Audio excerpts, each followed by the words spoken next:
Let's podcast alongside Joe Giglio. I'm Joe Ovias inside Eford Studios in downtown Raleigh. Thanks to Empire Properties and thanks to Copiers Plus. Check them out online at copiers-plus.com. As we approach a year of doing this podcast on Friday, Copiers Plus has been a big part of that as our presenting sponsor. Remember, they reached out to us saying, "Hey, what can we do?" And we made it happen. So we thank Copiers Plus, and as kind of an appreciation for them, do some business with them. Hit them up at copiers-plus.com. Speaking of birthdays, where'd the balloons come from? Leanne. Oh, nice. Yeah, she felt bad. Oh, because she missed your birthday last week? I told her they're for the OG birthday. Oh, is that what it is? Keep them around. Yeah, because I got my haircut last week, and she was like really, really upset that she seemed to have missed your birthday. It's okay. That's what I said. I'm like, it's fine. You made the OG birthday. That's all that really matters. That's all that matters. Will she show up to Shady's on Friday, though? That's the question. No, she's always got something going on. Oh man, that would be a sight to see Leanne over at Finally Barbershop cutting loose at Shady's in Garner. I'd be all about that. Now the question is, will the Carolina Hurricanes be cutting loose, winning the series tonight against the New York Islanders? Question is, will the Canes be on the road on Friday in game 1 of the second round? Will I be breaking out the dark arts tonight after a win when they wrap this thing up? We had a big day yesterday. I got to tell you, man, we had a Jimmy V day yesterday over with the Hurricanes. We had some quality time with all of our friends, Mike Maniscalco, Luke Takak, and Charlie Mickens, and everyone else who's over there. Mike and Luke will be joining us tonight for the After Dark. So we with got an owl, Mike Brown and Mike Sondheim. We caught up with all of our people. We got some quality Jordan Martinook time, even though maybe he wasn't ready for some quality time. Then we got a little bit of the fishy man. You know, I told him, I'm like, I just want you to know for the record that you won after you talked to me. You won in game 3 after you had talked to me. And he goes, so do you want credit for that? And I was like, no. I'm just saying for future usage and for future times when you look up and see me, you realize it registers to you. Oh, the last time I talked to Giglio, I won, which you should know by now because every time you see me, you win. So people might be listening to this and rolling their eyes. No, don't roll your eyes because the players are very superstitious about their routine and who they talk to. Remember, you're not even supposed to talk to goalies day of, which I learned back in 2006. The hard way a long time ago. Well, Cam was a little bit different. No, but he talked, but here, quick context. He talked to me. Yeah. I asked, he said, cool. Sondheim came running over after. He's like, dude, you can't do that. If Laviolette saw you, you'd be ripped a new one. They won that night. So, which of course I went back to Sondheim and okay, so since I talked to Cam and they won, now it's okay. Now, cool. But yeah, they're very superstitious. And then while we were waiting for Rod, which feels like a Netflix series unto itself. Yeah. I came up with the Rod Brind'Amour press conference rankings. And I think we all agree that Rod, after a win when they should have lost, is the best Rod. When he feels like, unto his standard, the way that they played, is the best Rod. It could be 5-3. Everybody goes home happy. Yeah. You know, the key guys score. It was like a hat trick. Right. No. Yeah, you really should have seen, the face-off numbers for Stahl. Like that was Jordo on the face-off. He was great. Like, everything else is, So, it's but true. the off, true though. So we're still trying to figure out which one Rod likes less, and we'll have to get to the bottom of this hopefully soon. Yeah. Is it the off day like he did, like they had on Monday, where they had on Sunday, Sunday. Practice, but he still has to call in and do something, or is it like yesterday, where they have practice and then he has to talk after practice, and then when he comes in, he really did try to wait everybody out, and then when he comes in, he was like, well, I'm like working. And like, I could tell because he knows on days like yesterday, he's going to get more questions. Yes. More questions. So I think the availability that he had on Sunday via Zoom in the car, I want to say it lasted all of 2 minutes. Yeah. And that's my argument so he'll have, so if you don't know, the NHL requires you basically during the playoffs to have availability every day. Okay. As the head coach, obviously. And including before the game. So the pregame availability, in my opinion, is the one that he's okay with because he knows he can speed through it. The availability yesterday, I believe, is his least favorite because he knows, there's going to be people there, more people there. Plus, now that you have the playoffs, you're getting even more layers. Jabronis like us show up more and then often. no, we've been there. I know. And then you get more questions that, he got a couple of, hey, Rangers, hey, maybe. Oh, no, and he was, sir. He had, you talk about 0.0 time. He was not happy. I'll tell you what, let's give you some of that press conference from yesterday, because I chopped it up a little bit, edited for time. We'll start with the thing he actually hates the most, and that is talking about the lines. Because remember, we're at practice. We can get to see the changes, which of course leads to a, hey, why is, and Luke was right. Wait us out. I do have a job. Come on. Rod, some of the changes you made today, obviously, putting KK with Kuznetsov, is that an attempt just to get someone who's maybe a little more on his wavelength on that line in terms of what he does with the puck? Yeah, maybe. I wouldn't read it too much into the lines today. So we were just, looking at some other things, but I don't know if that's how I'm going to go tomorrow. But yeah, sometimes certain players you have to have that same way you're thinking. Kuzi's kind of one of those guys where he definitely thinks outside the box with the way he plays the game, and we know it's obviously been very effective. You obviously want to try and win every game, but is there an advantage to getting to play another game and being a little closer to when the next round would start? No, definitely not. That's was not in the cards that we were trying to do, but we have another opportunity tomorrow night, and it's great that we have it. So hopefully we take advantage of it. With Kuzi, was there a hope that he could have had more minutes at this point in the postseason? I don't know. We brought him in to help on the power play, and I think there's still time for him to kind of take on a little more of a, like you're saying, minutes. But I like what he's done. I just, like I said, the right fit, maybe not quite there yet. We'll keep tinkering with it.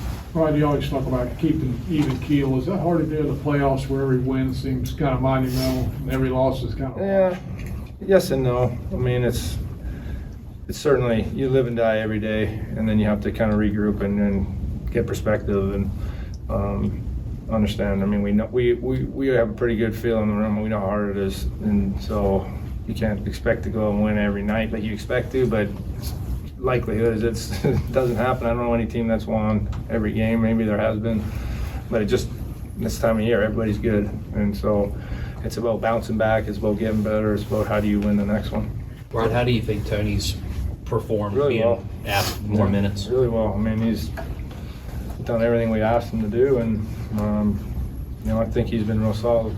It's not something you had to do during your career, but to see guys, is it really hard to jump in when you haven't played that much, especially when the intensity level's ramped up? That's very hard, and it's impressive that he was able to adjust as well as he has. How much does Svechikov's maturity level kind of increase? It seems, a lot of the times Islanders are trying to goad him into those penalties, and it hasn't really been a factor for him. Yeah, you see it. I mean, that's this time of year.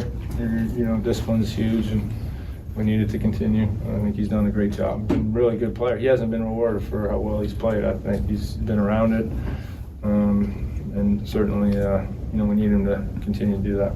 There's only 4 games, but how much do you miss what's wrong with the Hurricanes power play questions during the playoffs? Are they out there still? Not yet. Should have been. It's a staple. We didn't score on one game, I don't think. Just one. That's part of being fans, and that's stuff you guys deal with. I really, try not to get caught up in that stuff, because I already don't sleep, so that would just really put me over the edge. We can go the other way, like, why can't you score 5 on 5? Well, I know that's probably out there. So. Have you been happy with the penalty kill? I know that there haven't been a ton of opportunities, but kind of unfortunate, really. Like the other night, but we did a real nice job. It's a shot from outside, the rebound, easy save, and it just happens to go to their guy. We're inside. We're in good positioning. It's just, that's what happens when you take penalties. Like you're under stress or something. You're going to have bounces that don't go your way, and that's what happened there. And when you lose faceoffs too, right? Yeah. Well, that was a big deal too. Yeah. But yeah, as you can see, you got him to break though. I did. You got him to break a little bit. Always the goal. That's all. Yes, that. I said that to you yesterday when the press conference wrapped up. I get it's only been 4 games, but think about it. We haven't had a what's wrong with the penalty? How do you fix the power No, play? you're right. Like, You're like right. every playoff, it's usually, well, what's wrong with the power play? How do we fix the power play? Well, I mean, think about it. In fairness to all of us, right? Like, what do we really know about hockey?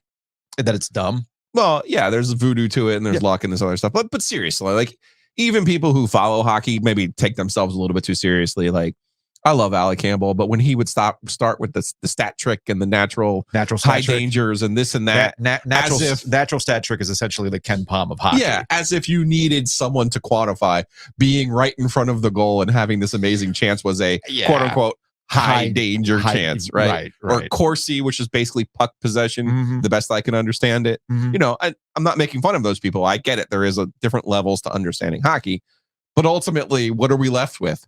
Who is the starting goalie, and what are the special teams doing? Those are the two easiest things to do, and third being line combinations, right? Yeah, and the thing that we've been getting back to, which real quick, let's take a break. Let's take a hockey break. Brought to you by Happy and Hill. Gotta take that hockey break, folks. Definitely gotta take that hockey break. And I'm rocking the Burnsy Bowl shirt today, as you can see on YouTube.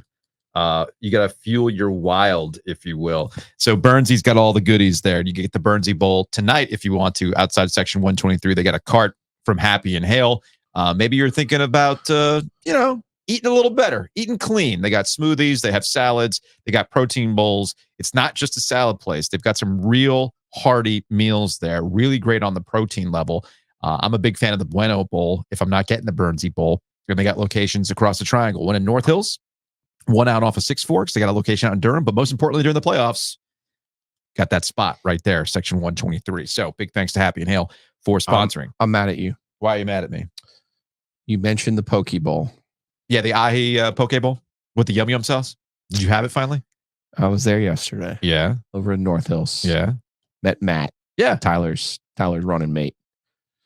A great conversation with him, first of all. But the Poke Bowl, so good. I told you. But you know me, I just want to go and order one thing. No, I can't do that. And now I've had the Med Bowl. I've had the Poke Bowl. I'm not even sure I'm saying that right, but Poke Bowl. Yeah, Poke Bowl. I mean, and of course, the Burnsy Bowl. Yeah. Well, it's not like Pokemon. I always want to be like Pokemon. It's not Pokemon. What is it? It's Pokemon. Well, now you're just picking. No, I'm not. Nits. It's Pokemon, not Pokemon. It's not Pokemon. It's not the Pokemon. Hey, with Mario. Hey, Pikachu, I'm walking in. Hey. So, yes, Snorlax. what I'm getting at is there are multiple options. That's a real Pokemon. And I don't like options. I just want to walk in and get the same thing. But now my horizons have been expanded. So you know what I'm going to do today, actually? Yeah. I'm going to get the Bueno Bowl today. Gotcha. Because I need to know. Meanwhile, my brain went to workshopping something about Jigglypuff at the Bada Bing. But anyway, Jigglypuff's that's a real Pokemon. Pokemon. Yeah, it's that would be me. It fits. Jigglypuff? Yeah. I guess it would. Does it start with a G or a J? It starts with a J. Oh, but I'm sure we have a listener out there can do some AI Photoshop working deal of making you into a Jigglypuff but with a G. Jilliopuff. Yeah. So we'll make that work. Yesterday, we talked about what the Canes could do better, right? We talked about the face-off. That's another thing that I don't really need special natural stat trick to tell me. You need to win face-offs so you can have the puck, which is what the Canes are predicated to do, and that's how they're successful. You have to have the puck, and they have not done that well. They have not done that at all really well this particular series. It really came home to roost in Game 4. Which the one thing I took away from Rod about the face-offs is it really is a team effort. It is. The way that face-off wins are counted aren't like what actually happens on the dot itself. It's who ends up with possession of the puck, as it should be. And the other thought that I had, and this related to the DraftKings parlay that we did, that you had built, and you had listed the Canes winning the second period in Game 3. Oh, for Game 3. For Game 3. We didn't do one for Game 4. I think we're going to have one for today. I don't think it's gone live yet. I have to double check on that one. But we should have another single game parlay for DraftKings. We'll talk about that later. But I had joked after Game 4 about, well, you know what? Lesson learned in this series, never been on the Canes in the second period. Because if you think about it, in Game 1, no goals were scored in the second period of Game 1. In Game 2, each team scored a goal. They were outscored 2-1 in Game 3, which is why we lost that bet in Game 3. And they were outscored in Game 4, 1-0.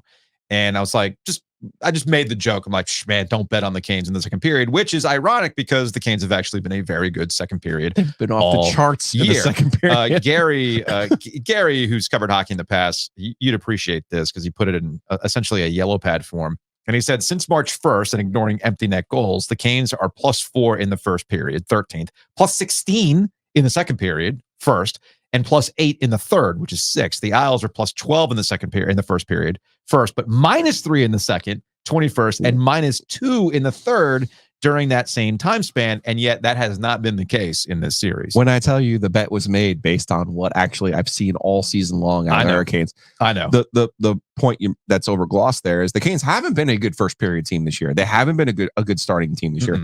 They get a lot of shots on goal, but they don't get a lot of goals. So my premise has been that they'll be better in the second period as they typically were during the regular season. Hasn't been the case in this series, though.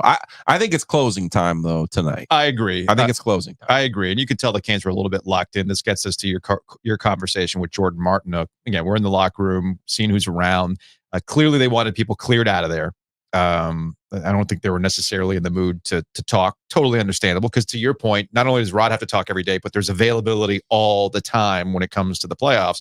But Jordan Martinook, you chatted with him for a little bit. Here's that conversation. How wide of a worldview do you take on the playoffs? Do you look at it every series, every game, or do you kind of look at it as a progression from the 2019? No, I think every year is different, obviously, and every series is different, and every game, it's everything. It's the playoffs, obviously, as a whole, and every year is gonna feel the same because you know that you could win or you could lose, and it's just it means so much more every play, but every year is so much different, and yeah, this year's not the same as any other one. Does tomorrow feel like an opportunity to show maybe what you learned from last year? Because this was a situation you were in last year. You come home, everyone kind of expects you to win. Yeah. And it kind of protracts out to Game 6. Does this feel like another opportunity to show where you guys are? Yeah, I don't think we're not thinking about last year at all. It's just where every game you play in the playoffs, you want to win. So tomorrow night we're going to the game, putting our best foot forward, bringing everything we got to win that game, and it's our sole mindset is to come out winning that game. So I don't think we worry about last year at all. In terms of a vibe check, where do you feel like you guys are? Obviously, good. You want to wrap these things up as much as you can, but obviously there's anher team out there trying as well. Yeah, like I said after Game 3, it's they're not just going to give it to us. It's not like this. We've had we're up 3-1, but they've played well for a lot of this series, and you got to give them credit. And even last game, they put a big push on us, and for us, we're right there to if we score then it's all over. But we're here tomorrow night, and like I said, we're excited. We're in our building in front of our fans, and be able to come out and use them as energy and try and close this thing up. You have been here for all 6 of these. How much of a luxury is, I'm pointing to Freddie right now, how much of a luxury is that to have him healthy, knock on wood, and really be giving you kind of goaltending you probably haven't had in this 6-year run? Yeah, no, I obviously Freddie is, when he's on, he's probably one of the best in the league, and for us to have him playing the way he is right now is obviously a huge asset to us, and we're lucky to have him, and we need him to keep doing what he's doing, and I think as a whole we can make it a little easier on him at times, so that's going to be our focus moving forward. Good. Thank you. Do you actually get tired at all? Do I? Yeah. Yeah. Because I look at this 2 overtime thing, and I'm like, I can't tell if you guys get tired or not. No, that one was. I think when you're trying to close it out too, you got a little extra juice, and I think everybody felt good, and it's just unfortunate they get a puck on net, it goes off in off a guy. It could have happened to us. I feel like in the first overtime, Orly had one that almost went in the exact same way. So it's when you get into overtime, it's whoever gets the bounce, they got the bounce. So if I were to be stubborn, Joe, and make you take a 6-year view of this thing, does it feel like you guys are in your best position to put your name on that thing? or do you go into every year thinking that you can? Yeah, every year that you make the playoffs, you think you got a chance to do it, and this year's no different. And you just look at all the teams and think that you're better than you were the year before, and you're better than you were the year before that, and healthier. Yeah, so you just want to give yourself the best chance you can, and that's by everybody bringing it every night and every shift. So again, that was Jordan Martinook, and a reminder, we'll be back here tonight for a little OG After Dark. We'll have Mike Maniscalco, we'll have Luke DeCock, we'll have Dark Arts, hopefully, and we will wrap up a series. Chris bought us some new brown liquor. Chris is too much, man. That Dark Arts, first of all, shouts to the Dark Arts because they were pumped. They saw the pod on YouTube. And they were like, wait a second, hey, wait that's a minute. us. Because it's a very specific Cincinnati bottle. Yes. Yeah, and now Chris comes up with this OKI, which is Ohio, Kentucky, Indiana. And since I'm a rye person, I am. And it's got the little states on the label too, almost like my shirt. Yeah. So I'm excited about this. I like it. Housekeeping. Big thanks to Enovana for sponsoring Housekeeping. Check them out online, enovana.com. I got Enovana at the house right now, actually. Communication is great. They text you saying, hey, we are on the way. I love that. It's my favorite part of the ad when you're like, I've got Enovana. Are they at your house every day? No, every 2 weeks. Every 2 weeks. I think we do so many podcasts that they all run together. I wish I could get them to clean the house every day, because with a 16-year-old and a 13-year-old, dude, we don't all have that OG money to get Enovana at our house every day. This is true, but no, it's every 2 weeks. It's every Tuesday. But I could use them every day to clean out the kids' lounge. So good. Because all they do, I don't know how many conversations I've tried to have with them about not having food back in their gaming area. Because we have an old house. It's the old master bedroom. We've turned that, in the pandemic, we turned it into what I called the lounge. And now it's just their gaming lair where they don't want to see any sunlight. None. It's a cave. Yeah. Got to game hard, man. I got to have the lights right, all that stuff. Rust is the game you said? Yeah, Caleb plays a lot of Rust when they're not playing Brawl Stars. But anyway, dude, it's just like cans and cans of soda. I go to Costco and I buy all the snacks, and then I put them in the pantry. And then every day there's a new bag that disappears. They're all back there in the lounge. I mean, it really looks like a dorm. The only thing that's missing is just, undone dishes with mac and cheese and ramen to keep costs low.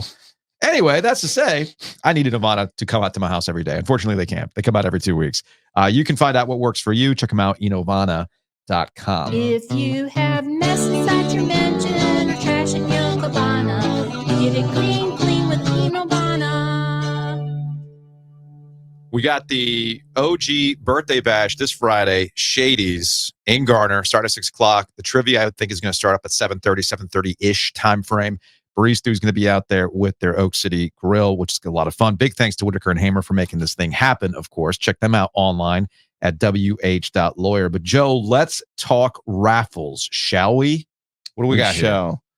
Okay, so the mixtape is definitely something that people are interested in. This is from Seth Jarvis. This is the playlist that he put together last year. And I'm now just looking at this playlist. I forgot how old Seth Jarvis was. Yeah. Mac Miller, Jack Harlow, Post Malone, Kid Cudi, and Zach Bryan. Zach Bryan's big with the high school set. So look at all Harvard grads are into Zach Bryan. Seth Jarvis finding his way here. But no, this is autographed. So that's the real key here. Autographed. You do get the actual mixtape with music on it. But yeah, every goal he scores, it increases the value of this. Don't have any of the ones we are actually raffling. We do have the Colonel, not this one, but we have a Colonel that's in the raffle. So we have a full list of an Eagle Rare, a Buffalo Trace. There's the McKenna 10-year. Lots of bourbon. Oh, and I forgot yesterday. We got the hat.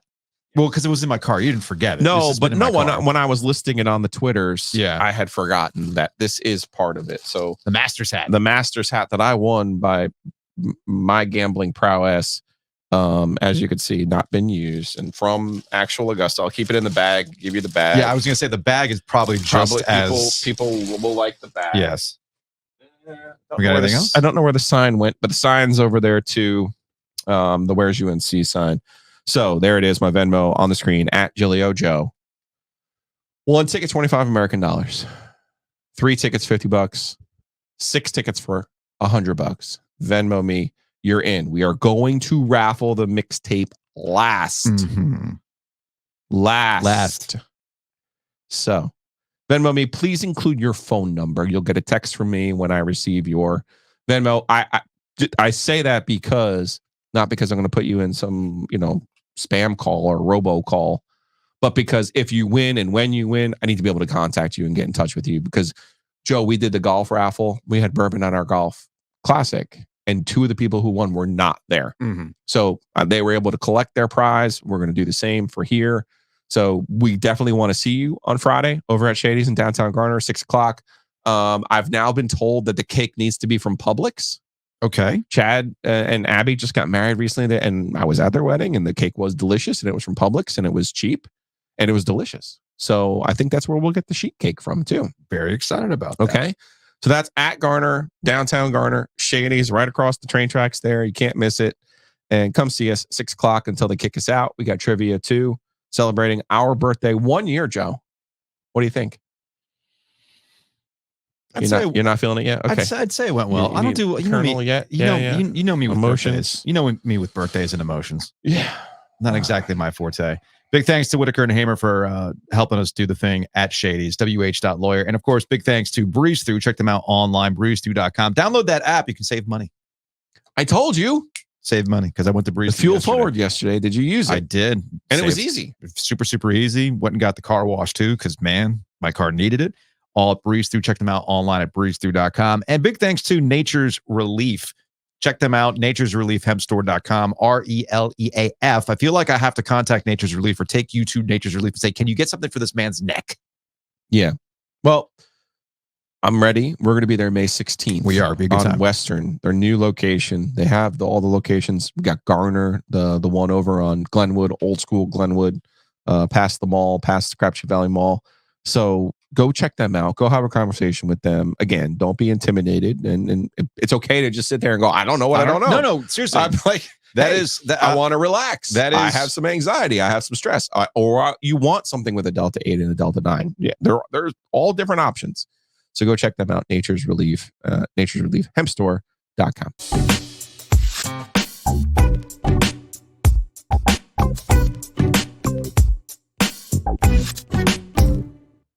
Joining us on the Heister Automotive Group hotline, Panthers.com, he is Darin Gantt. Darin, A, what up? B, we've been doing this so long that the draft has become such... Every time I think the draft has reached peak draft, I'm wrong. There's always another level to the draft, whether it's the crowd or the amount of content that is produced from the draft, which I know y'all are part of. At Panthers.com, you've got the videos for the call. You've got the press conferences.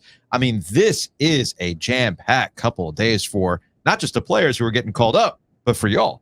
Yeah, it was a content machine for the last 7 days. I'll be honest. I took a half day yesterday afternoon and took a nap on the porch because I was frankly exhausted. They jammed a mini camp in the last week, too, leading into it. Dave Canales, new coach, gets a free mini camp. So they decided to do that Tuesday, Wednesday, Thursday. So it was a content goldmine between Bryce Young talking about going into his second year and how things were changing, between Austin Corbett talking about being a center now, and receivers knowing on Tuesday, Wednesday, Thursday that someone was coming to join them, and they were right. What did you make of the moves that the Panthers made with those first 3 picks in particular? It seemed like they were made to help Bryce Young. Yeah, no doubt. And I think that was the priority. The interesting thing to me about this is the Carolina Panthers walked into last weekend with no first-round pick, and they were able to add the receiver they wanted, the best running back in the draft, a pass-catching tight end, and got a second-round pick next year from the Rams, who went back into F them picks mode.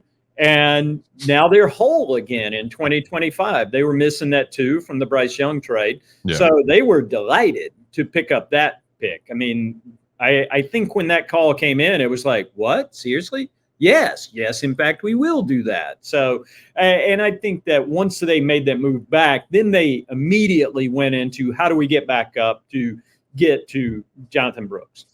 You just said the best running back in the draft. He doesn't have an ACL though, or he tore his ACL. I'm getting my player. ACLs are overrated. Overrated. I mean, that's what people said about Peyton Wilson. Right. Jimmy Hitchcock played a dozen years in the NFL. Yeah, real quick context. Brooks just tore it. Just tore He's it. okay. He's fine. It's been fixed. He should be ready to go by camp. Peyton Wilson doesn't have one. A lot of folks wanted the Panthers to draft at some point. I think they went with the linebacker from Kentucky instead. They wanted Peyton Wilson, but then yes, it came out that not just last year, but for the last 2 years, Peyton Wilson has been playing without an ACL. Which I mean, hell, if you put up those kind of numbers without an ACL, it's pretty impressive. Who needs an ACL at that point, right? Right. And again, Tar Heels legend Jimmy Hitchcock, who also played a long time in the league, lacked ACLs. He just didn't have them. Peyton Wilson's an interesting case to me because he clearly is productive and he clearly can play. And he's one of those picks when there are certain guys, when they get picked by the Ravens or the Steelers late, you'd be like, that's a Ravens pick. That's a Steelers pick. That makes perfect sense for that team. And in that context, I think it makes a world of sense, but you can't necessarily count on him for a long career. I mean, because he is beat up. And again, you want to talk about football guys. I talked to a football guy who does not work in this city about Peyton Wilson. And I was kind of coming at it from the standpoint of, am I getting this wrong? Why do people hate Peyton Wilson? Is it just the injuries? And the guy's like, no, he's got 30-inch arms, dude, which like Barney the dinosaur kind of, I don't know. All I saw was the guy running around making play after play after play, but that's what football guys do. They measure wingspan. And if a guy's, an inch short in arm length, I mean, I guess it makes it hard to buy a suit, but it didn't keep Peyton Wilson from making play after play. Hey man, as somebody with T-Rex arms, I know the pain. J. Crew made the only dress shirts that actually fit my arms without needing them to be tailored. But then again, they were also skinny cut, so I had to be a certain size. Speaking of which, that shirt, dude. Yeah, baby. That is you could get serious money for that thing on eBay, just so you know. It's and if I put it on eBay, I'm going to tell people it's a 3X. In 2003, this was an extra large, and I am a gentleman of substance. I am of stature, if you will. It's this is a big old shirt, and it's been rolling around in the closet for a long time. I break it out for special occasions, and this is one. Like the podcast. I get to visit with you two. I love it. I have a hat, matching hat. It's red. Oh man, then if you put your hat and that shirt together, and then depending on the type of pant, that is a look you would see at Brugaloo in downtown Raleigh. On a 20-something, that they picked up at some, vintage shop or whatever it is. There's actually a vintage shop not too far from here that specializes in all of these kind of old, as I call them, my dad's closet, because my dad has championship gear from a variety of years, and it's all that champion sweater level stuff, right? My kids pilfer through my closet all the time. All my good Bobcats gear has been appropriated by my children. Look, all I know is that when my kids get to college, they're going to have an incredible collection of defunct brewery T-shirts that are. It's just going to be off. They're going to be so cool, man. Here's the question: with the retro shirt, the glasses, the hair I've got going on now, am I a hipster? Yeah, you're an aging hipster. Okay. Yeah, I was afraid of that. Yeah. But you're an aging hipster. You're an aging hipster.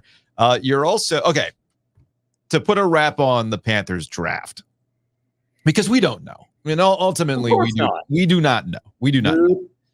But I do think the buried lead for the Panthers is what they were able to do in some wheeling and dealing. And I get there was a Pavlovian response to moving into the first round. To get Xavier, which by the way, with Xavier, are you not only going to be doing all the content at Panthers.com, do you also have to be his country translator? Hey now. See, as someone he has I listened to some of that press conference and I was loving it. There were some Panthers fans who were like, that's my dude right there. That is my dude. He is a real one, as a matter of fact. And one of the things, probably the most surprising thing to me about Xavier this weekend, and I ran into him in the hall, and I'm always sensitive to this because I want to make sure we're saying the guy's name right. Yeah. And after the commissioner, what I thought had made a hash of it the night before, I looked at him and I said, all right, is it Xavier or Xavier? And he literally looked at me and he went, X. You know, he hit me with the X and he said, all right, lean into the X. I said, okay, cool, Xavier. And then he gets to the press conference, and I didn't even think about the last name because I just thought the world's been calling him Leggett for the last 4 years. Yes. And when the commissioner said Leggett, I was like, what is Roger doing? And Xavier says in his press conference, yeah, you got to hold on to them E's like there's two of them. What? He is so going to be a fan favorite. I love it. He is going to listen. If this young gentleman can play, he is going to become beloved in the way Brad Hoover did, in the way Muhsin Muhammad. I mean, people are going to get into this because it's a name they can say. You know, he's a real one. He's the real one. No, I loved it. I am looking forward to getting down to Mullins, South Carolina, and meeting his people and seeing what he's all about, because he's fascinating for a lot of reasons. I mean, and again, not to get all football-y, but there's a couple reasons this works for the Carolina Panthers. A, he is of the variety they did not have. Yeah. You know, he is a big go-get-it guy, get up in traffic and make contested catches. And they didn't really have a guy who had proven himself as one of those on the roster, run around with all the little Thielens and Deontay Johnsons, which is cool. But also by trading into the 32nd spot, and I have no idea what the Bills are doing. I mean, they gave the Chiefs Xavier Worthy, right? And you knew that's what they wanted, and you knew you were going to have to play them at some point. I don't know why they did it, but after they did that, they obviously didn't care about this receiver or the other until it got to Keon Coleman.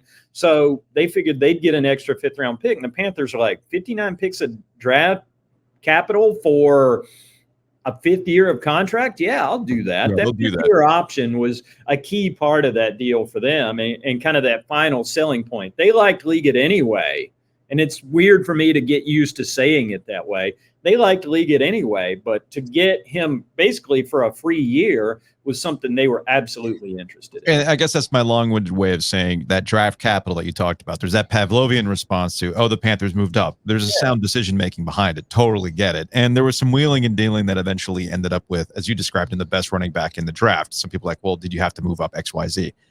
I think, to me, gaining a 2025 second-round pick was kind of critical to what, when you look at big picture, what the Panthers have to get out from under was important. If this is going to be the actual rebuild, you're going to have to replenish some of those assets. And I thought that was actually pretty critical in all their wheeling and dealing. Yeah, and in all those moves, every time they moved up, they'd move back and add stuff. So they came out of the weekend with 7 picks. They've got 9 picks next year.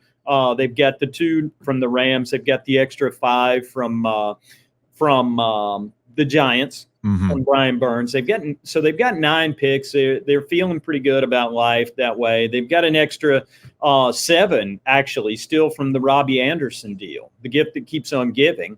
The Cardinals sent their 7th for Robbie. So having those picks is absolutely critical. They don't want to get in the business where you're trading 3 for 1 and moving up and that kind of stuff. The Sam Darnold trade, the 2, the 4, the 6 for a Sam Darnold, that's a thing that's probably not ever going to happen again as long as Dan Morgan's the GM.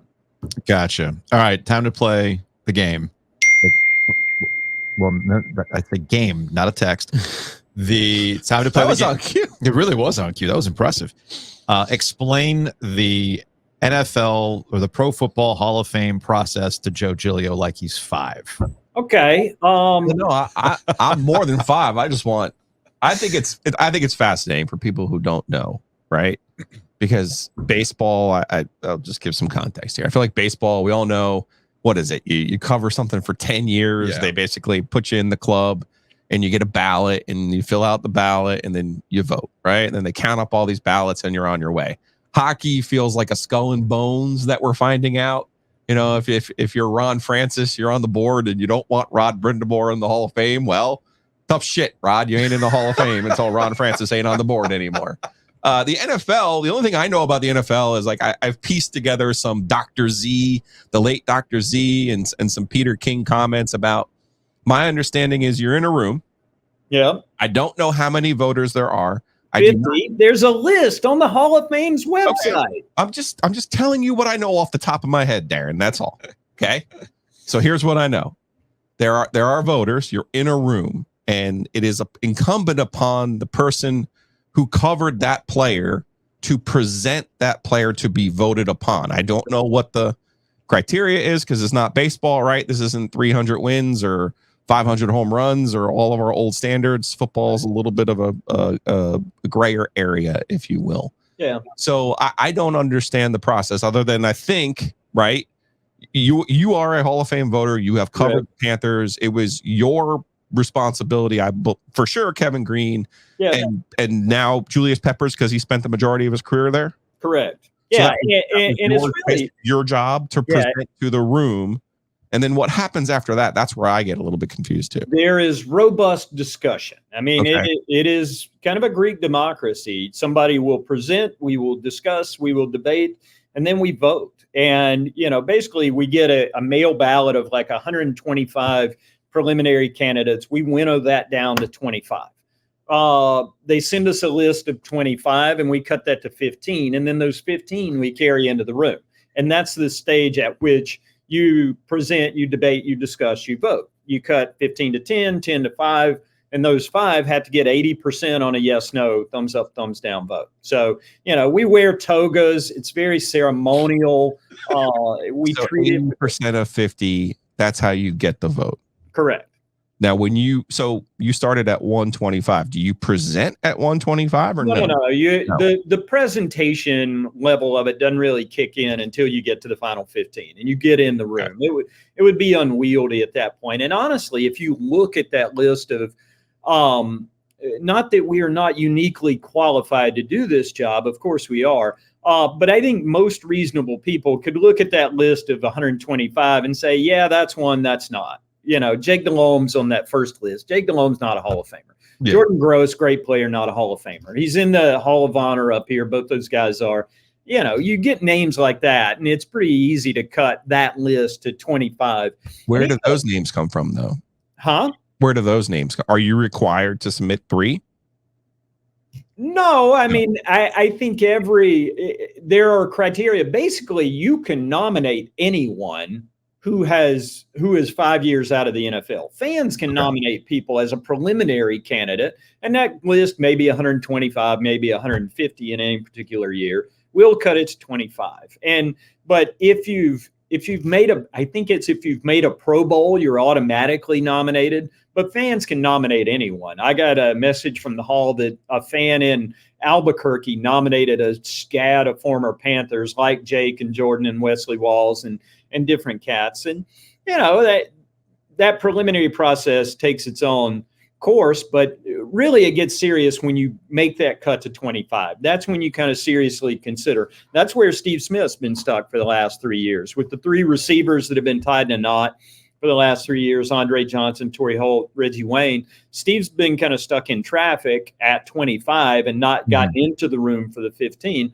Hopefully now that Andre Johnson has kind of broken that log jam and pushed through, we'll be able to talk about Steve a little further. Yeah, I think that's the way you put it, the traffic jam. I think that's probably been the frustration point for Steve Smith fans. I think that's probably been a frustration point for, as we discuss here, Torrey Holt, and get that log jam going. So I was given the trivia question on my birthday that a friend of mine is a Bears fan, and he's going to the Hall of Fame game because Devin Hester is going to be in the Hall of Fame. Absolutely belongs in the Hall of Fame. He's like, yeah, the Texans are getting their first Hall of Famer. And I was like, Texans? Like JJ Watt? I was like, one the lineman from Miami? Like, who from the Texans? And he was like, Andre Johnson. And I was like, hold on. I go, now, Darin, keep in mind, I'm a Torrey Holt mark, okay? Fair. I'm like, wait a second. How did Andre Johnson get in before Torrey Holt? Because isn't Torrey Holt now the only player from the all-decade team of the aughts who's not in? It's a short list. Tom Brady was on that list. Bill Belichick's on that list. Okay, sorry. The only eligible retired player. And I would have to double check that. Without looking it up and being rude and Googling while we're in the middle of podcasting. Listen, here's the thing about. I think you have a good answer for me, though. I believe, and this is one man's opinion, one of 50. one of the 50 men and women who make these decisions. Of that group of three, in my opinion, Torrey is the second of those three. I have always voted Andre Johnson first. I think the fact that Andre Johnson had to carry a team around on his back by himself, the best quarterback he ever played with was Matt Schaub, who is a better version of Jake Delhomme, I guess, question mark. A worse version of Phillip Rivers. Definitely. And don't even listen. You want to talk about traffic jams? Let's get to quarterbacks later. For receivers right now, I think Andre basically did it by himself and didn't have all the help. Torrey Holt had the benefit of playing with, Ike Bruce, Kurt Warner, Marshall Faulk. It's easier to put up big numbers in that offense than an offense in Houston where your quarterbacks are David Carr and Matt Schaub. So I just didn't know if there was Rams fatigue. I didn't know if that was a real thing too. I don't think so. And I think Torrey will inevitably get in. But I would also make the case, it's a blatant homer, I guess, Steve Smith's better than all three of them. Because Steve Smith did it with Jake Delhomme. And Steve Smith's also 5'8" and 3/4. So I would love to see Torrey. You talk about two of the most competitive people in the history of the planet, man. Yeah, I think the reason why you probably position Steve Smith over these guys is because there's a lore to Steve Smith with his height, his quotes, his competitiveness, all that kind of quarterbacks that he had to play with. Those types. There's a lore to Steve Smith. I totally. He's also 8th on the all-time receiving yards list. And the only person not in the Hall of Fame with more than him is Larry Fitzgerald, who is going to jump the line over all these other cats if they're still stuck in traffic. There's also that. I feel like this is a good two-parter. Now that we've set the context for how the Hall of Fame voting works, your role in this, we can spend another 20 minutes arguing about Cam Newton because you're going to rep Cam, right? You're going to have to be the one who argues for Cam, right? Oh, yeah. And I'm happy to listen. If you want to talk about quarterbacks, we could spend hours on this. Because let me tell you, we're going to get in the next couple of years, Phillip Rivers, Eli Manning, Matt Ryan. So a friend of mine in Atlanta, D. Orlando Ledbetter from the Atlanta Journal-Constitution, asked me about Matt Ryan. And I said, if we're going to talk about Matt Ryan, we have to talk about Cameron Jarrell Newton.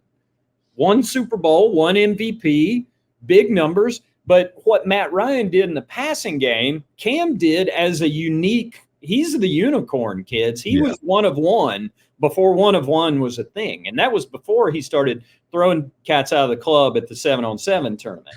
I mean, Cam Newton did all that stuff. He got hit by a truck and played 10 days later with a broken back.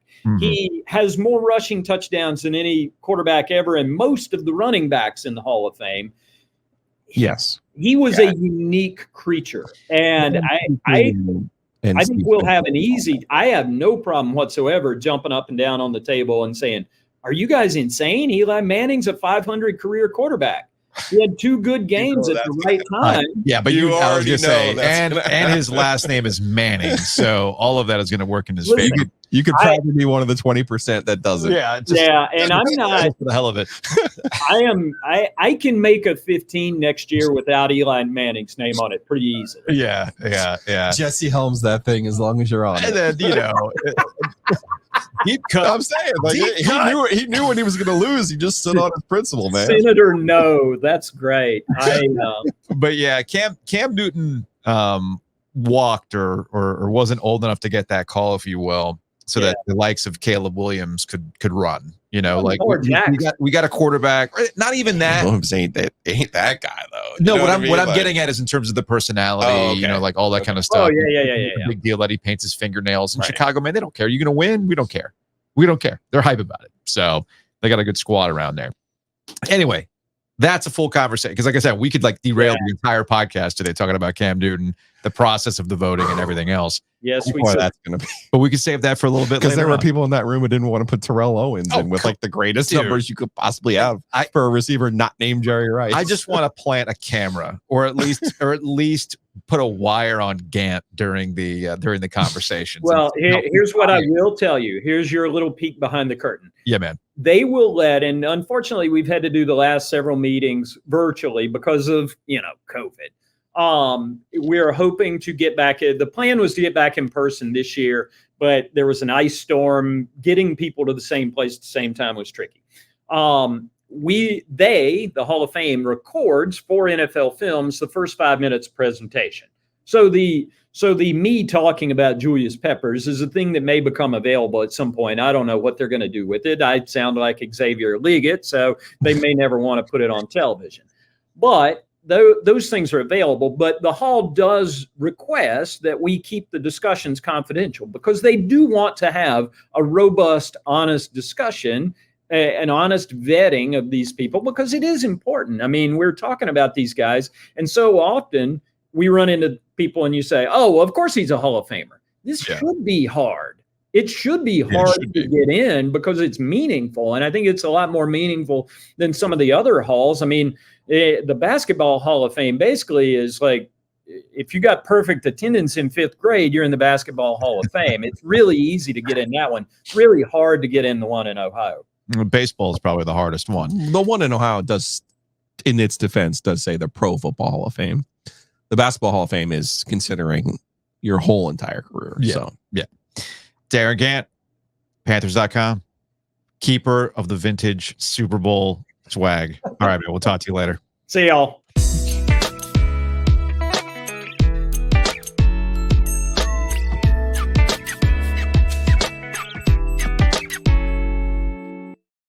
Ladies and gentlemen, it's rowback time. Check them out, rowback.com. Joe's got another polo on right now with the little North Carolinas. Yes, you can see the little state of North Carolinas. Although I feel like that's great for the Duke fan in your life. Do you think my rowback people, Ben and Will, were trolling me? No, I don't think so. No, do you think this is? No, it's the kind of blue that shows up. That's the kind of blue that shows up in the North Carolina flag.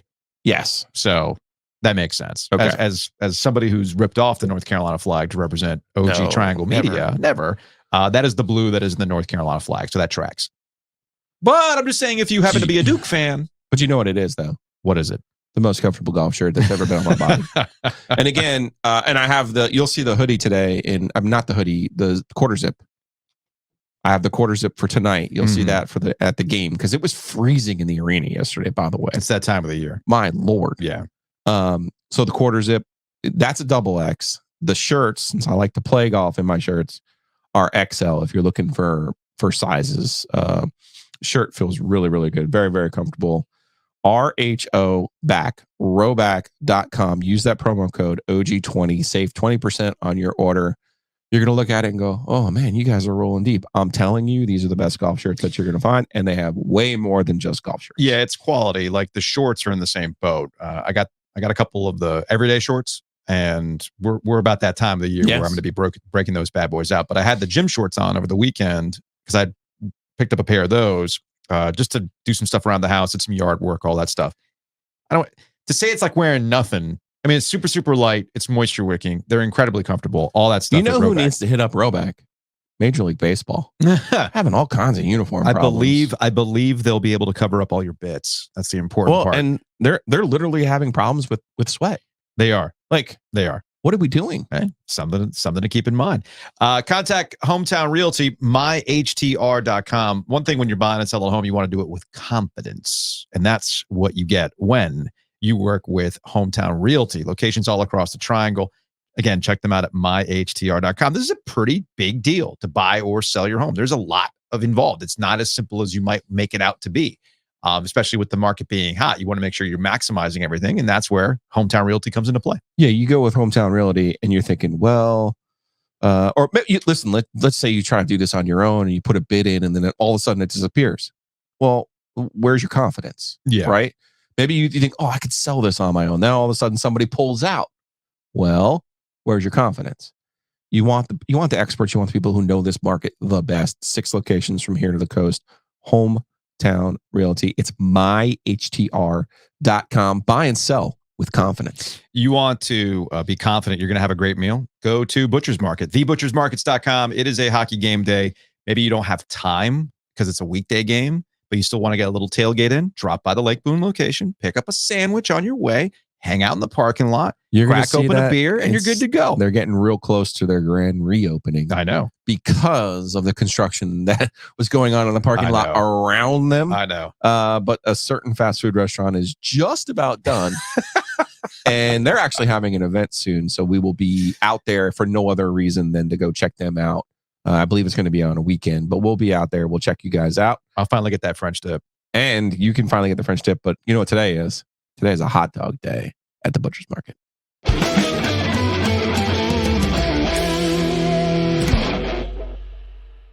I tried, Joe. I tried to stay awake last night. Watched a little hockey. I wanted to watch the Lakers and the Nuggets. Right, well, the end was the bubble. So yeah, I checked out of the Heat. The Heat and the Celtics culture. Heat culture. You know, it is what it is. It is what it is. But I had a couple thoughts in watching. I actually think the Heat and the Lakers playing last night and the way things went last night got me to thinking about LeBron James, his entire aura, you know, the planet LeBron and how everything is revolving around him, right? And it was not lost on me that Shams Charania at The Athletic had the post-mortem on Darvin Ham, the head coach of the Lakers, and all of his faults ready to go the minute that buzzer sounded. It's like it was already written. I think Shams just needed a final score and what the series number ended up being, which the Lakers ended up winning one of them. But the minute Jamal Murray scores the game winner, it was like, all right, publish, fill in the blank, boom. It's now time to give you how everything was wrong with the Lakers this year. And of course, it's never any of LeBron's fault. And it got me to thinking, is Eric Spoelstra the only coach that survived LeBron James? Because think about it. Throughout the entirety of LeBron's career, they've gone through any number of coaches, whether it's the coach that was there before he decided, I'm coming to your city. And then it was like, well, this is my guy. Of course, it ends up not being your guy. And somebody has to be the scapegoat for why you didn't win a championship. And this time it's Darvin Ham. And I'm thinking, man, we can roll our eyes about Heat culture, but you know what? There's something to it because Eric Spoelstra is still there. He's been able to survive all the ups and downs, and he survived LeBron James, which might actually be his greatest legacy. Well, that's Pat Riley. That's the structure too. Yeah. That's in place there. Not a surprise with the Lakers. The Nuggets are playing at a different level right now. I do expect the Nuggets to win the championship, especially if Kristaps Porzingis is not going to be healthy. I think that was the biggest takeaway for the Celtics last night was Kristaps going out. Now, some of that's probably a precaution of him not returning in that game. Mm-hmm. But I think ultimately you look around the East, man, and yeah, the Knicks are kind of plucky and, you know, a little bit spunky. The Pacers are the same, but there's no real threats in the East to the Celtics. And on the West side, look, the Nuggets, they're playing at a different level right now. They are. And they won the thing last year. The truth of the matter is the Lakers were lucky to beat the Nuggets in the bubble. Because remember, that was really Jamal Murray's coming out party was the bubble and whether he was able to play there. Then he had the injury the next year. And, you know, but now you're looking at it in totality, this Lakers run. I don't know if it's Darvin Ham's fault that they decided that D'Angelo Russell was the right choice to be the third banana. I don't think you can put that on Darvin Ham. Well, ultimately, that's the failure of this team. LeBron is good enough. AD, the year they won it, was the best player that year. Mm-hmm. People forget that. He was. And then you get in the bubble, and LeBron was able to take over because he had been basically fresh, right? And that was the structure of the team. And now, how do you complement? And they were also a really, really good defensive team. That team in the bubble was really, because they had Dwight Howard, they had some other bigs, Rajon Rondo. They were a defensive team winning in an era where you have to shoot. And now you're trying to win with, you're not as good defensively, and you don't have the complementary shooters around LeBron. He always needs a complementary shooter. The role players that they try to piece together with the squad didn't necessarily come through. You bring him up. But Russell's not a role. You also have Austin Reeves. That third person is not a role player. Yeah. That needs to be a bona fide. But see, I disagree. I disagree. Because this actually ties into the whole. What is your thought of Kevin Love then on those Cleveland teams? So that's the part about this. Same with Bosh. Bosh understood his role. So did Love. Did D'Angelo Russell? That's where we get this big three business. Mm-hmm. The third is not on the same stature. Doesn't have to be, but they have to be a really good player. Fair. But understand, Chris Bosh already had an accomplished career before he went to the Miami Heat and had to completely revamp who he was. And that wasn't easy. And yes, Kevin Love was in the same boat, which is why all these discussions about, well, you got to have a big three, blah, blah, blah, blah, blah. The further we get away from the Heat, man, the more we understand that that's just a special group with a special group of dudes, and they all got on the same page, and you had peak LeBron to go along with it, along with Dwayne Wade understanding where his role with the Miami Heat was going to be and where Chris Bosh's role was going to be with the Miami Heat, and of course the culture with Pat Riley and everything else. The fact that they won 2, you could view as a disappointment if you want to, but they were in it every single time. I mean, that was an incredible run for the Miami Heat. Okay, Miami Heat homer Joe Ovies is coming out. Apologies. But the couple things about this big three, or the conversation about the big three, is these are all old dudes we're obsessing over that are not going to get to that level again. LeBron James is not going to get to that level again. Kevin Durant's not going to get to that level again, even though we're going to be, and this is actually the real start of the NBA season. Here's the funny part. You know, with the Suns being gone, and now what's up with Kevin Durant, with the Lakers being out, and according to The Athletic, what do we got here? LeBron James has a $51.4 million option for next year. Per The Athletic, the team desperately wants him back and is amenable to both a 3-year max extension, which would go through his age 42 season, and the kicker, drafting Bronny. So there you go. That's where it is. Now, I think that LeBron James wants to end his career in LA, but I also know that LeBron James is probably chasing one last title, which makes me wonder, is he willing to go somewhere else? Which, of course, then brings up another conversation with LeBron James. And what do you make of his Lakers era, right? Mm-hmm. What do you make of it? I don't think Lakers fans have put their arms around LeBron James like they would other Laker greats. And they're not going to. They're never going to. Now, they got the title in the bubble, but because it happened in the bubble, it never really happened with all the pomp and circumstance of being in LA. But after that, after the bubble, it's been a real up and down. They only got to the conference finals one more time after that. That includes missing the playoffs in 22. Now, I know injuries had something to do with that. He missed it twice. That's right. It was twice that they missed the playoffs. They got bounced in the first round twice. And then, of course, you've got, and this, what's the record now against the Denver Nuggets the last 2 years? They can't beat them. 2-8. Right. Yeah. So in the playoffs, you take a step back from that 2020, and you think to yourself, what do you make of this LeBron James Laker era? I can view it in a variety of ways, because I think you and I both agree that 2020 championship, much like the Cleveland championship, gets weighed differently because the bubble basketball was pure freaking basketball. Pure basketball at a high freaking level. And the fact that they won it against a very motivated Heat team is really impressive, in the same way that they won in Cleveland, or that LeBron James won in Cleveland. So you weight these things differently. But of course, in the NBA discussions, there's also a consistency there. And that's the one thing prior to the bubble that LeBron James had consistently done. And that's at least get to a point where he could compete for a championship. How many championship appearances was it in a row? It was like 8 or 9, if I remember correctly. So that started to diminish over time. And that's where we have to start assessing, what exactly do you make out of LeBron James? I mean, winning with 3 different teams is pretty special. Pretty damn special. I agree. I get it. I agree. I mean, I understand what the standard is, but I don't look at any of it. When it happened, I said it at the time, the bubble would be his last title. At least the one where he's one of the primary drivers. I could see maybe they figure out a way to win another where he is the third banana. Yeah. Or even even again, if you think about it, the he's bubble, never going to be third. He'll be 2. I was going to say, if you think about it, the bubble title really he was the second guy. Davis was the best player on that team. Well, that was what they were banking on with the Lakers. But of course, injuries. Yeah. Injuries and not putting the team together correctly, because you're limited in what you can do. All kind of it all came home to roost for the Lakers after that. Can I see him going somewhere else after this? Yeah, I absolutely can. I think the Bronny thing is way over. I think the Bronny aspect to this is completely over the top. I don't. I think he wants to play with him. I think he wants to play. He wants to be in a game with him. I don't think he necessarily wants to be on the same team with him. No, I do. Especially if what matters more to him, one more title or playing with his son? Playing with his son, because I don't disagree. Think, who's done it? I disagree. Who else has done it? Well, I mean, I don't think anybody's done it, but I think Ken he wants. Griffey. I think he wants. Well, yeah. Oh, you talking about? No, I'm just sports saying, in general? Are you talking about you're sports talking in general? Yeah, you're talking about like a legacy. Yeah, right? Yeah. Off the top of my head, then yes, it's Ken Griffey Sr. and Ken Griffey Jr. But I think LeBron is wired way different than people want him to be wired. Right? Sure. They want him to be like, if people now are looking at Anthony Edwards going like he's like this true heir to Jordan and Kobe. Sure. Because he's like this singular killer. Yes. Right? He's got that dog in him. That's not who LeBron ever really was. So I think people, when you talk about the Lakers trying to wrap their arms around LeBron, never happened. They're not going to be like Magic or a Kobe. He wanted that. Sure. But the Lakers were never. But there's too many missed opportunities here. I'm with you on that. I'm with you on that.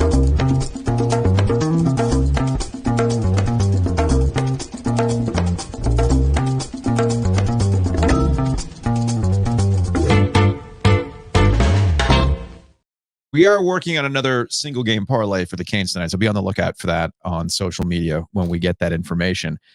In the meantime, I could use the Canes. I thought I had this whole thing down, man. I was like, okay, I know this Canes team. The Canes have not been coming through for me. So I need them to come through for me tonight.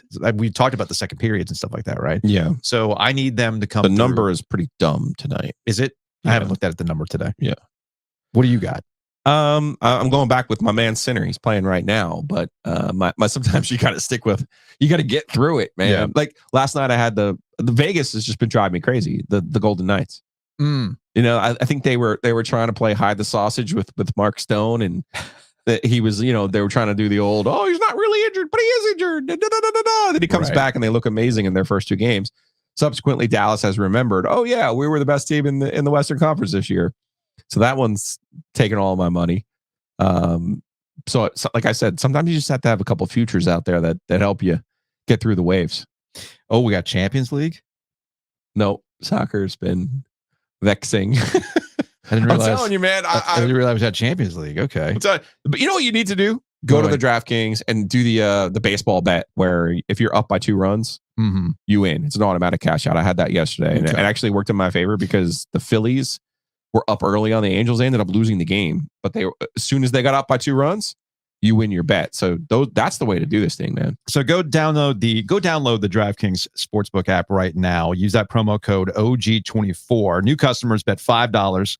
You'll get $200 in bonus bets instantly. And all week, North Carolina customers can place a pregame moneyline bet on Carolina. If they lead by 2 goals at any point during the game, you will win, even if they end up losing. So again, use that promo code OG24. New customers who bet $5 will get a $200 bonus bet instantly, or get $200 in bonus bets instantly. Again, that's with promo code OG24 only on DraftKings. The crown is yours. Gambling problem? Call 877-1-855-43 or visit morethanagame.nc.gov. 21 plus, North Carolina only. Bonus bets expire 168 hours after issuance. 1 early win per opted-in customer. Max bet limits apply. Token expires at the start of the game. See dkng.co/ice for wagering eligibility and terms. Big thanks to Two Roosters. We talk about the Lake Boone Shopping Center a lot, but Two Roosters has locations all across the triangle. Go to their website, tworoosters.com, to see their variety of flavors. They got rotating stuff all the time. Always a good stuff. Follow them on social media too.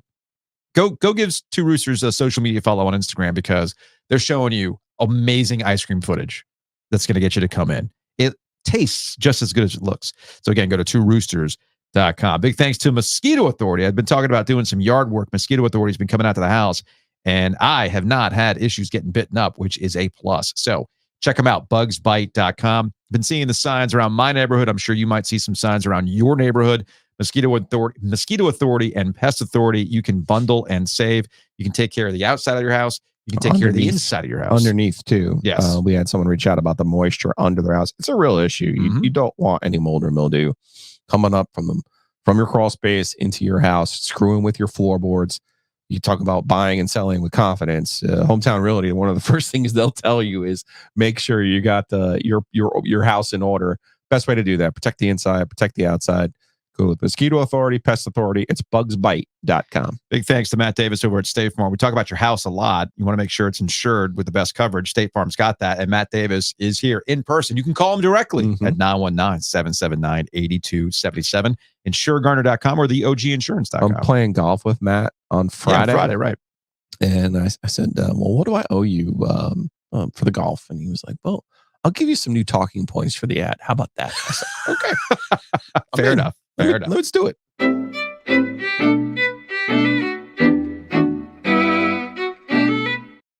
You know what time it is? It's time for the Thunder.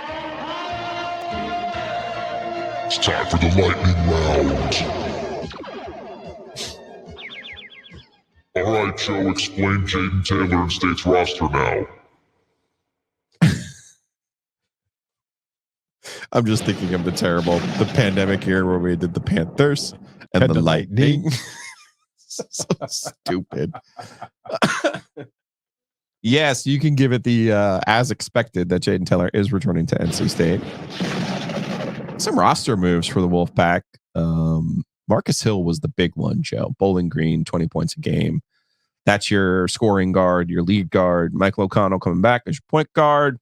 They have Paul McNeil on the wing. They have Dontrez Styles, the transfer from North Carolina, on the wing. Brendan Huntley Hatfield is your big. Will Middlebrooks is your returning big. Huntley Hatfield is from Louisville. Mike James from Louisville, also another one of those scoring guards. And I'm also now hearing that we could have an ECU to NC State transfer. Oh, ooh, another one. Ezra Assar from Elliot Avon has something to do with from Georgia. Nah, 6'8", a bigger four, if you will. Athletic as all get out. He's got some pink hair too. At least the game I saw him, he did, and I'm a big fan. Okay, so we'll be interested to see how this. There's a lot of parts there, is what I'm getting at, and I think Kevin, you're getting closer to some of those Louisville 11, 12, 13 teams. Yeah, where you see a lot of interchangeable parts, and the way that it all came together at the end of last year. Remember, it took some time. So we'll see who ends up being the bus driver. I think it will be Hill. I think that's just true of college basketball in general. I think I know Connor O'Neill, who does stuff with 24/7 Sports, had put together an entire list of ACC transfers, inter-ACC transfers. It's off the charts. And even if you include Dontrez Styles, because he's 1 year removed after going to Georgetown and whatnot. And I feel like I need an off season from the off season in college basketball, because there's so many moving parts. You think that way? Just think about college football, where there's two moving periods, two portal periods. It's insane. So I'm going to take my break from college basketball. We'll get back to it sometime in the late summer of okay, now what are these rosters supposed to look like? Who's where? The Heels still need their big. Yes. The kid from Stanford ended up going back to Stanford. I was like, weird. Was it back to Stanford? Yeah. Okay. Stanford lost the Stojakovic to Cal. But the French big man ended up staying at Stanford. And I was like, that's weird. That does that count as an ACC transfer? Stanford to Cal, yeah. Stanford to Cal? Yeah. All right, it counts. Thunder. What's he talking about thunder? Because thunder always comes after lightning. Kapow! Lightning round item number 2.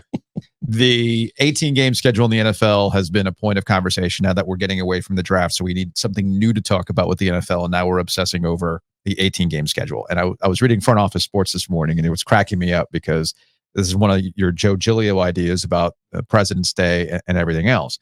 In 2027, we do get the unicorn situation with the Super Bowl Sunday happening to fall on an early President's Day weekend. So you're kind of seeing the potential of what that would look like going forward. But all this is to say that the 18-game schedule is coming through, because as I was reading with the business websites, the sports business websites that I usually frequent, whether it's Front Office Sports, Puck News, now that John Orand is over there, Sportico is another one. There's any number of these sports business websites, and I frequent all of them. And it all comes down to one real simple thing: the television contract. Look at the NBA. For as much as people want to dunk on the NBA and their television rights, like, well, who's going to pay for this? Look at the television ratings. Why would anybody overbid for the NBA?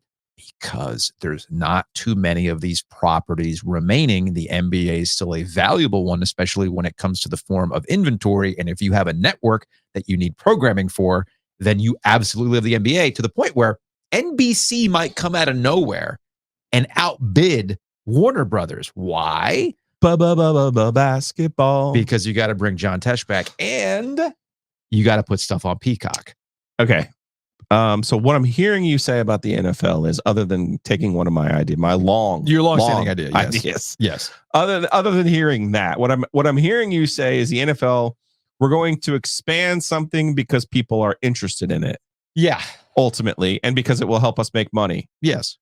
Hey, NCAA tournament, and the people who are out here trying to act like putting 96 teams in the NCAA tournament will somehow be a bad thing. Mm-hmm.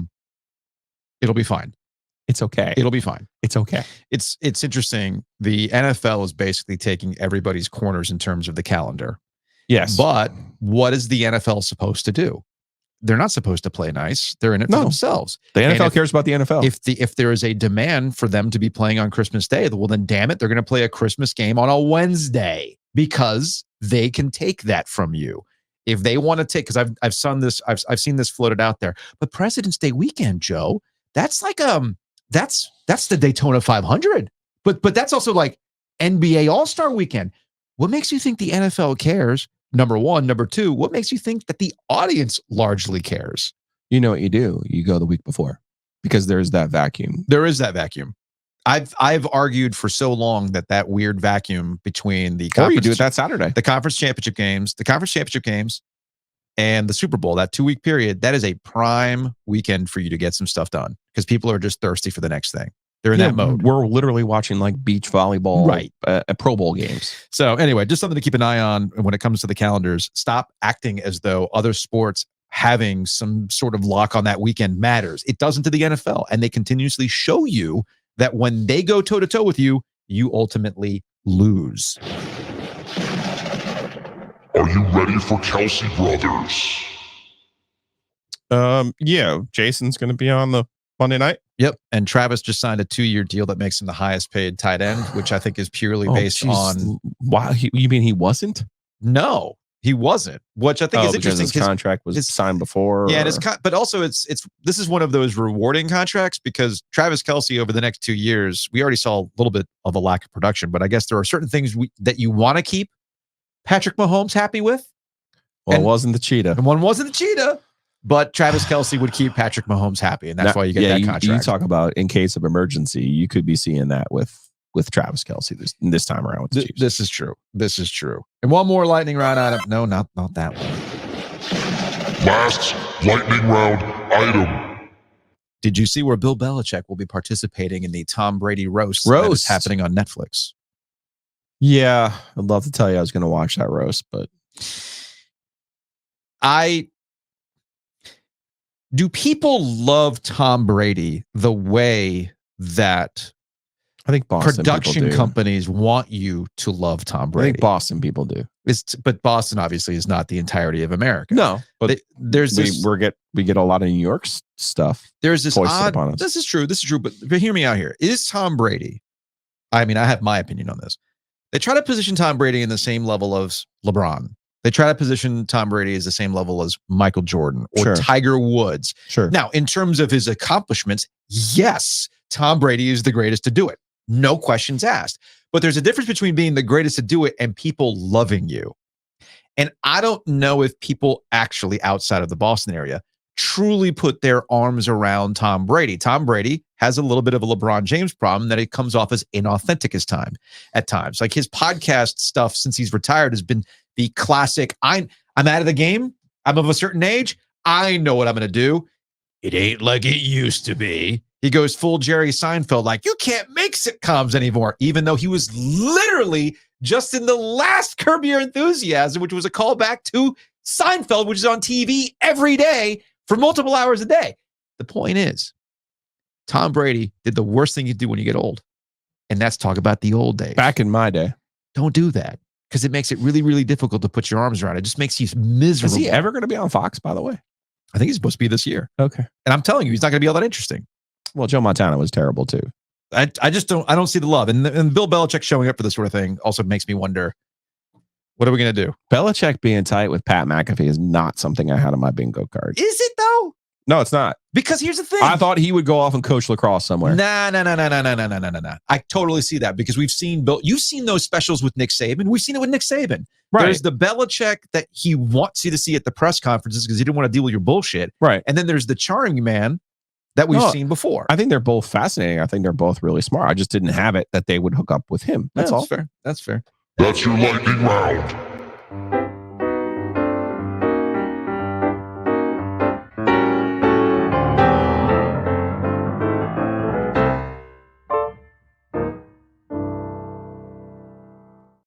All right, let's get out of here on some Hey Joe. This is from KG. When we're talking about, if you're watching on YouTube, I'll describe it. But we were talking about David Tepper and him being David Tepper. And Joe has not seen this before. And it's an AI image of a helmet that is supposed to look like a Panthers helmet, but instead of Panthers, it says concerts. And the best part about this is that the helmet strap looks like it's a base. It's just an upright base. It's so well done. And as much as I rail against AI and what it's doing to society, it does produce some bangers like this. I'm not going to lie. That's pretty funny. Just type in some keywords and it spits that out. But yeah, maybe there could be a one-off uniform for the Carolina Panthers that just says concerts. I would love to see that. Speaking of the lightning round, this is from Bradley. Been mostly listening to the podcast lately because I've been on the road a bunch. Today was my first time tuning into YouTube to watch a bit. With no video, I envisioned the lightning round sound effects with like a duck behind the curtain a la Wizard of Oz bit. Not sure why, but I found myself a little disappointed. Yeah, I pointed this out. I'm like, look, man, sorry. Me doing this on the fly with a preloaded Roadcaster voice effect left you wanting more. Something to work on this summer. He's like, no, it cracks me up every time. But somehow I found it more amusing when I thought you were pretending to hide. It's Bradley, yes. Like, what do you want me to do? Like, get out of the camera? Just, be like, we got to get a curtain that we can close, like a shower curtain. We have the ACC blanket. Maybe that's what we do. That would be hysterical. Maybe we do the ACC blanket. Anyway, that's going to wrap it up for today's show. Reminder, we've got an OG After Dark featuring a night owl coming your way tonight. I'm going to AI generate an owl. Let's go.